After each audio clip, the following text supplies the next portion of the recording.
quickly got to work. Every day, from morning till evening, they carried buckets to and from the spring. They worked hard, carrying water to the village. In the evening, they'd return home with their day's wages.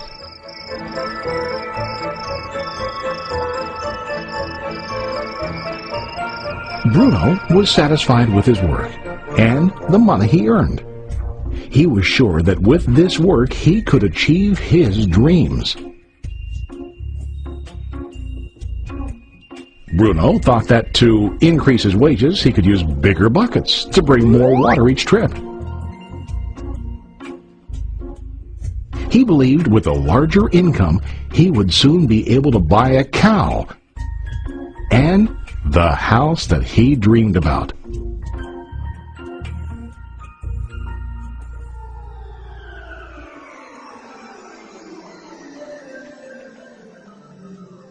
Now Pablo was not satisfied. At the end of the day, his back and hands ached, and he was exhausted. He was looking for an easier way to earn more. One day an idea occurred to Pablo. He imagined building a pipeline to deliver the water from the mountain spring to the village. With this pipeline, he could get more water to the village without carrying buckets back and forth from the spring to the village. Soon, he got very excited about his idea and began to plan. Pablo, of course, shared his idea with his friend Bruno and asked him to join with him to work on and help build the pipeline. Bruno thought the idea was crazy. All Bruno could think about was what his money could buy today and how to get it quicker. He felt that building a pipeline would slow him down and delay him in achieving his goals. Instead, Bruno got bigger buckets and went more often back and forth, fetching water. He was sure that with this method, he could make more money. Pablo decided to build the pipeline on his own. He understood that it would not be easy to build, and it would take time to complete the pipeline. Pablo knew that it could take several years to finish, but he set his mind on his goal. Every day he worked and carried water like before. But on weekends and during his spare time, he worked hard to dig in the rocky soil and build his pipeline. In the first month, there was little to show for his work.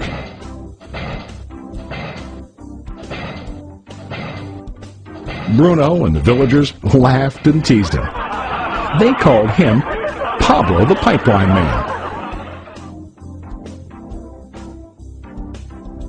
During this time, Bruno's income doubled. He already bought a cow and a bigger house. His lifestyle changed.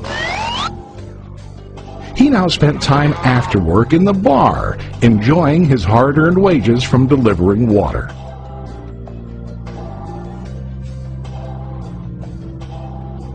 What Bruno didn't realize was that his body was starting to stoop from carrying heavy buckets every day.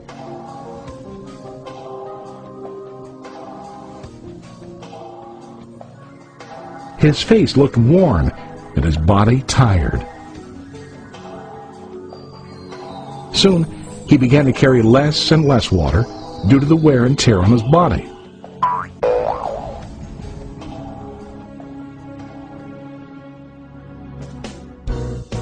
Month after month, Pablo worked. Soon a year passed, and then a second year. Finally, Pablo finished his pipeline. He now used his pipeline to deliver water to the village instead of carrying buckets. Pablo was now earning more money than ever before. The water continued flowing to the village, while Pablo wasn't working. While he slept and ate, the water flowed. Pablo was happy and proud of his insight, persistence, and hard work. Now his income flowed as long as the water flowed through his pipeline.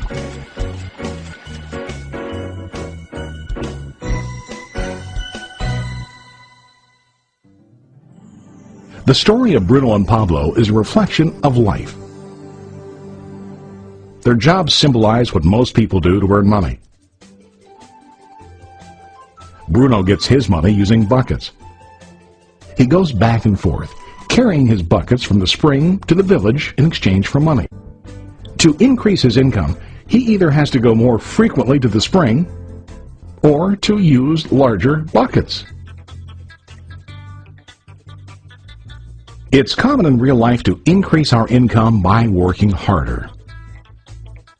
For example, working overtime or getting a second job.